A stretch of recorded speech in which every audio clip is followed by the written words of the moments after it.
So also we can mention that there are also natural boundaries. So we are studying the material cause of things. Like there's the Philippines. It's a group of islands. And there is an interval between the Philippines and Indonesia, and that creates a boundary. Like Korea, it's a peninsula, and there are plenty of mountains in the north. It's not easy for the Mongols to cross over and invade Korea. It was not too easy. Like the Japanese, they had to cross the Sea of Japan. They landed in Korea and they did this famous samurai expedition, and it was really bad for them.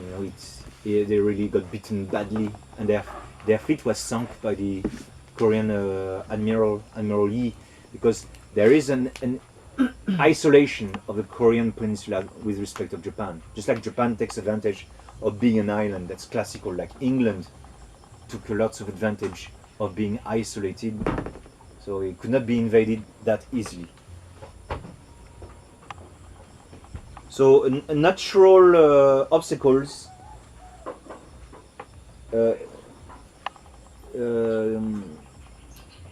delimit, I don't know if you have the word in English, but limit the states. They give them boundaries. In French we have the word delimit. But limit, let's say limit. Limes in Latin means boundary. Like famous, between France and Spain, there's a chain of mountains, the Pyrenees. And so it's one language on one side and another language on the other side. Two completely different people on either side. Between us and the Germans, more or less it's the Rhine now that is making the boundary on the eastern side. Between us and the Italians, it's the Alps. So there's a natural boundary. So you see, even you can see on a material order, God wants people to be separated. There's a separation always. And when you are not in the same place as other people, your language starts to go its own way. And the other guys whom you do not communicate with, they start to have their own language. So in Europe, there was plenty of different ways to massacre the Latin language. At the start, everybody was speaking Latin. But then some ended up speaking Italian, others Spanish, others Portuguese, and others spoke French. But at the beginning, they were all speaking the same language. That's because of the role played by the natural material boundaries between states. So we can see that the intention of nature, that's what Charles Maurras says all the time, the intention of nature is to keep man separated, attached to their own nation. That's natural. Nature is always going that way.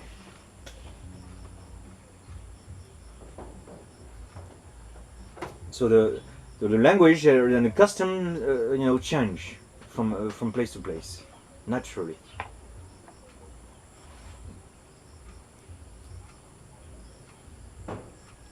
But also there was some abuse of that idea of the seeking of natural boundaries. Like the kings of France were seeking natural boundaries for France. And so they waged war on the Holy Roman Empire. And so they took over Lorraine, Alsace, and everything.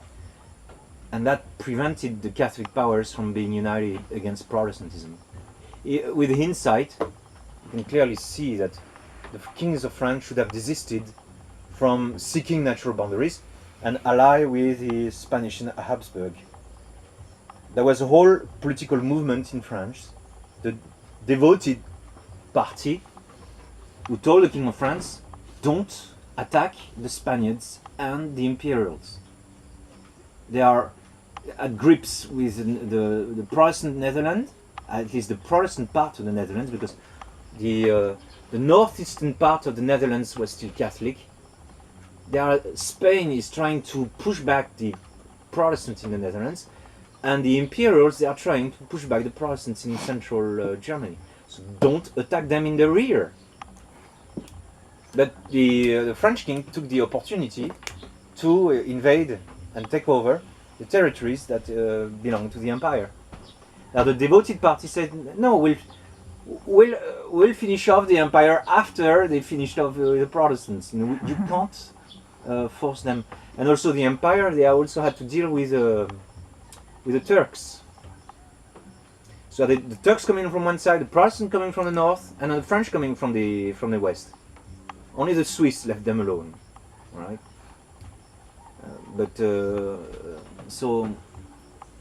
And even the Swedes came from the north with Gustavus Adolphus. So, but because the kings of France, they wanted to go all the way to the Rhine, and the ambition later on of Napoleon and Louis XIV was to take even the Belgium and the Netherlands, part of the Netherlands, and have the Rhine as our French eastern frontier. Now, England would never allow this. And so England became a enemy of France constantly, because England thought that if France would go all the way to the Rhine, it would be too powerful. So England always organized coalitions against France. So also, you know, looking for natural boundaries, there are also limits to that thing, to that concept.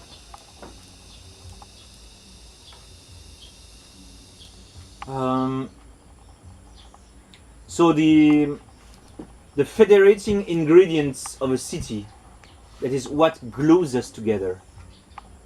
The federating ingredients.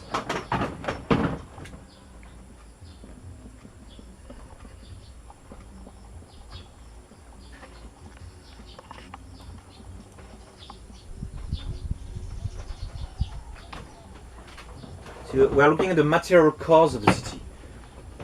So you see the geography, the language, the way to eat, the way to speak, the race, even the religion. I think the religion is the highest federating ingredient. You're gonna see that very soon in Europe, because they have invited the Muslims to come in. You know, the Masons. And so you take the Muslims in, but when a Muslim arrives in France, it's not just a Muslim person. That it's the whole Sharia law, the law of Muhammad, is coming across to France. That they are not going to eat like us, they're not going to pray like us, their women are going to be fully veiled or whatever, you know. They don't believe in the Holocaust at all. Because the Jews are whacking the Palestinians in Palestine, so they are constantly angry at the Jews, so they won't submit to the powers that be, as we do, you know, so cowardly. They are very hot-blooded people. You know, that's their race. Okay, that's okay. But all these things, but especially Islam is a social order. So these people who come to France are not going to mix. It's like you are mixing oil and water. When you shake oil and water really hard, you know, it looks like it's mixing, but immediately the oil goes on top, and then the little droplets of water separate and then go back down. It's always like that. So you shake very hard, so it looks like it's mixed for a few seconds, but then it separates again. So you could say a religion is the highest federating. My country, for instance, France, you can say that France is born when King Clovis is baptized, because then you have the last federating ingredient. Because the race of the Franks unites with the race of the Celts and the Latins. So basically France is a mixture of three races. But then Christianity fuses the whole three into one. It's going to be one entity from now on. And it's religion that has done that. Some kings understood that. They were not very pious themselves, but they understood that the fiber of their nation depends on a religion.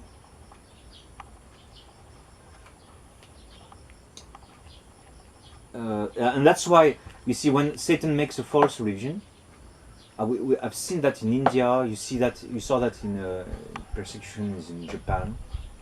When Satan makes a false religion, he puts that religion in the fiber of the nation. He tries to sink it really deep into the constituting elements of the nation. Aside from Islam, no religion does it so much as Hinduism. What does Hinduism do besides dictating the civil law or influencing? What is so deep in Hinduism? Hinduism adds something aside from race and creed and customs. It's a system. How is it called? Where everybody has his place. It's called Caste. the caste system. And so you want to pull Hinduism out of India, and you got a whole caste system that comes. You got and so many roots. It's very hard to pull it. Like in Tamil Nadu, you go to Tamil Nadu and you're going to see the trouser church. This is a church. And they made a trouser church. Let's say it's like a trouser. So here you have the altar. And here you have the pulpit here, where the priest can preach. And so one caste, the high caste is on that side, and the low caste is on that side. And they are not going to mix together. So at the communion, you see, the high caste will come here, and the low caste will come here.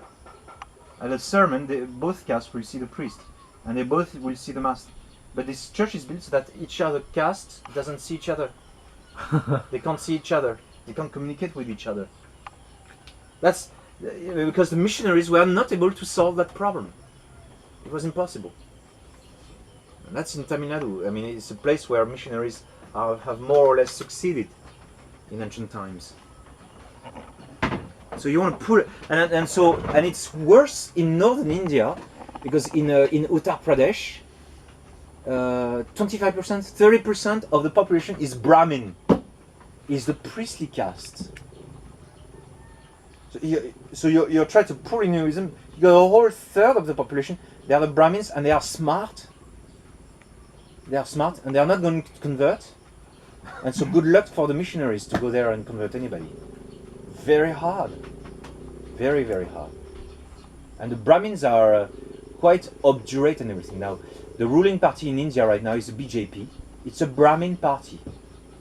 They got Brahmin ministers all over. The whole government is Brahmin and everything. They're playing also the politics on the sides and everything. But the BJP is basically the party of the Brahmins. And so Congress, it's a party of the Muslims and the other castes and whatever. You know. Congress, the Congress party, they've been thoroughly incompetent. So now you got a rule of the Brahmins in India. And they are not going to mess around.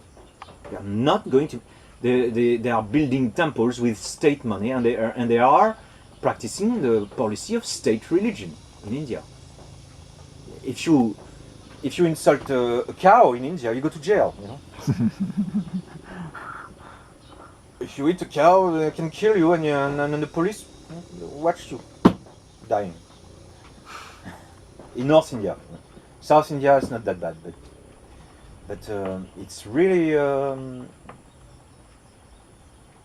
so religion has a huge part to play. Like before Vatican II and in the years immediately after Vatican II, there was a big problem in Ireland, Northern Ireland, because on one side you got the Londonderry side and all that. You had the Protestant side and then the Catholic side. The two won't mix. And they were at war, and it was an embarrassment for the British government.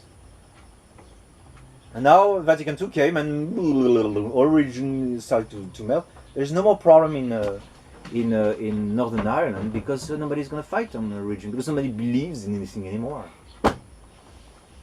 So for them it's a solution.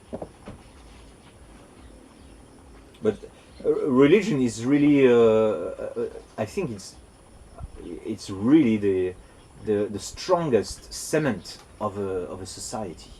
And then in Europe, you know, as soon as Protestantism arrived, what happened?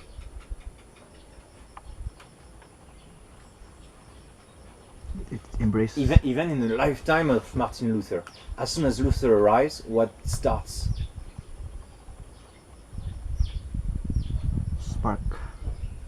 Sparks what? A new idea. No, but what's the consequence? Of That is the 30 Years War. That's much later, but the War of the Peasants, and that's in 1525.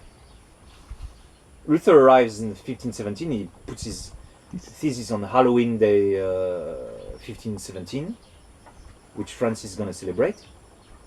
7 years later, there is a war. They could not understand unity, political unity without religious unity. That's the one who wrote a book about this is Fustel de Coulanges, a French philosopher. He says that the unity of the city is built around its worship. And for the Greeks in the ancient city, the pagan city, even the state treasury, the money of the state, had to bear the imprint of the god. And because it had the imprint of the god, it's a piece of worship and everything. And the money is stored underneath the temple in the basement. The temple is both a place of worship and a bank, the state bank. So when you take a city, you know, you say my gods have won against your gods, therefore I'm taking the money of your gods because my gods have defeated your god. So I need to melt your god and put the imprint of my god on my on the coins. That's how the city was organized. There was no separation of separation of church and state is an unnatural notion, which is very recent in historical time, and separation of church and state is not taking place in 80% of the countries of today.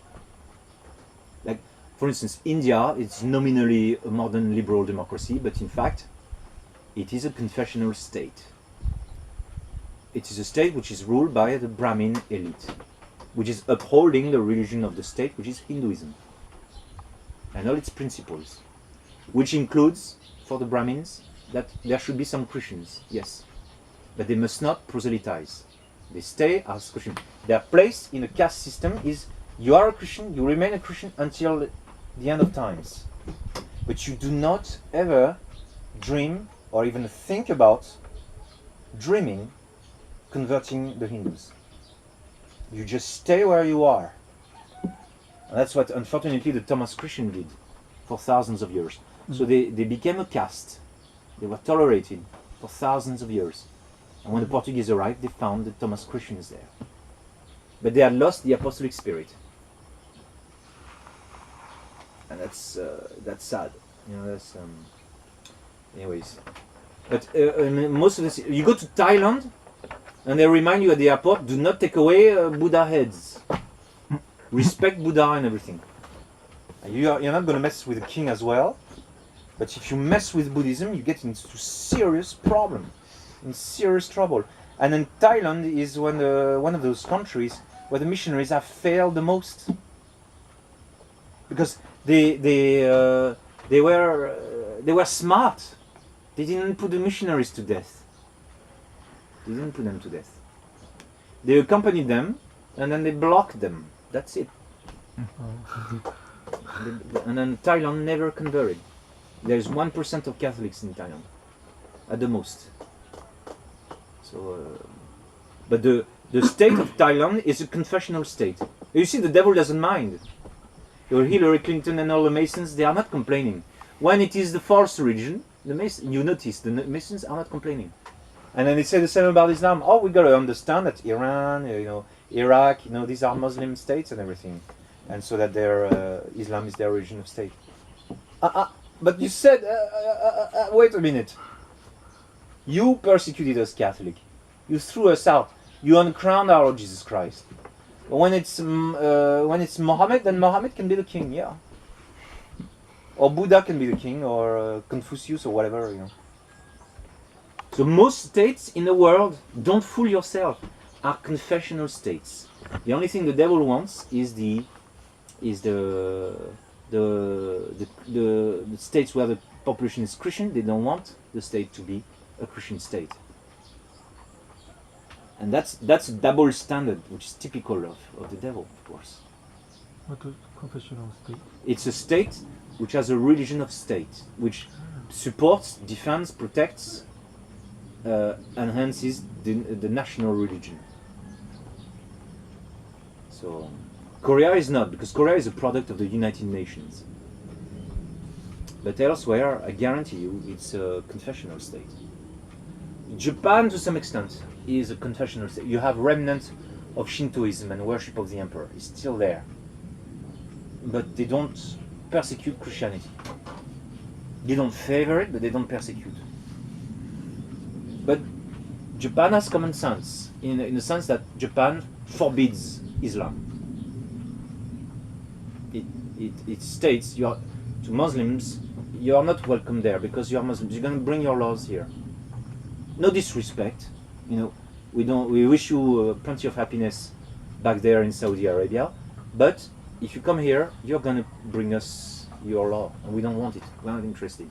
Well, sorry, we are not interested. Stay, have trade with us, and then the Japanese buy all Saudi oil. We buy your oil, we give you business. You buy our Toyotas. Exchange. So, but we don't want your Islam. And then they stated it, that they don't want Islam. Well, the result is that they don't have any civil war brewing. They got other problems. They don't have civil war. Because they understand that's common sense. They understand that religion is quite a powerful ingredient in the forming of a state. So the federating ingredients of a state are variable, very variable.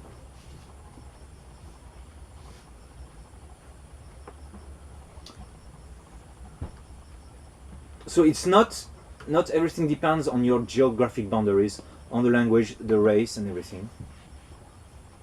But it's a mix. It's a stable mix. You find a stable mix, and then you end up with a viable state.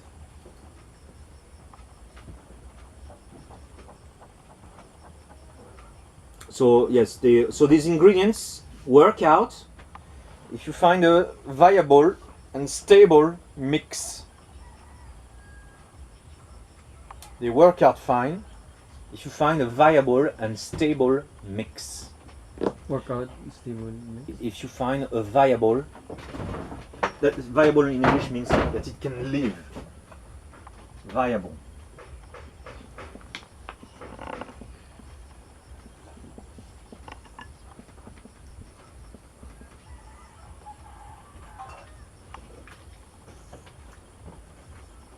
See, I'm building my seminary in bamboo. It's fine. If nobody plays with matches, we're alright.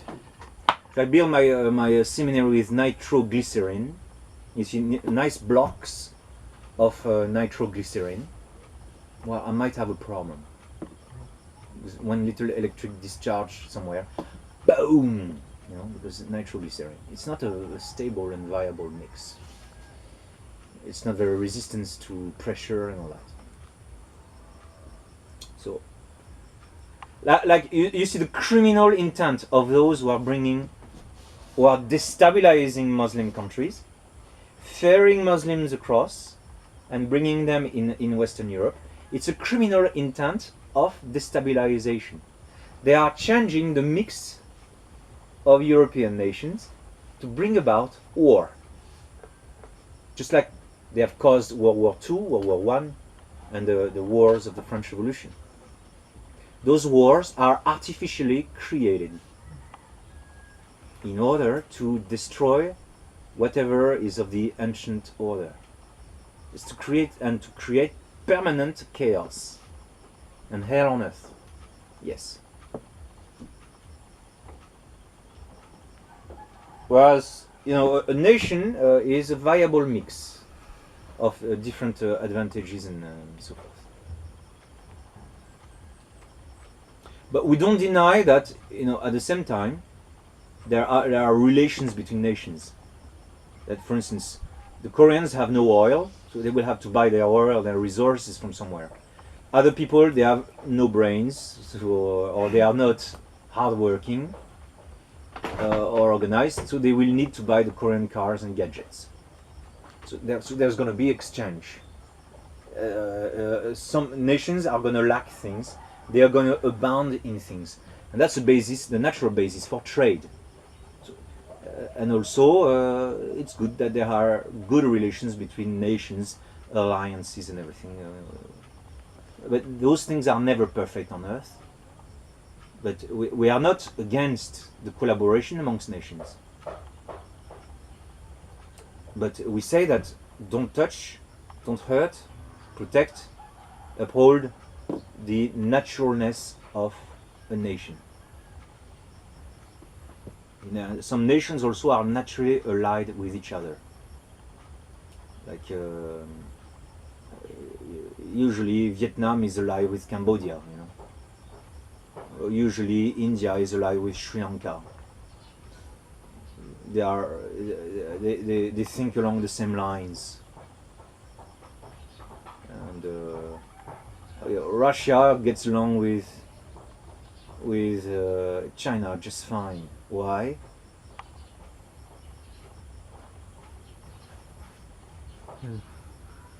Well, they share a huge boundary together, and they have got a common enemy, especially. So that makes them great friends. Now, you can bet once they take down the US, perhaps differences are going to emerge. It's like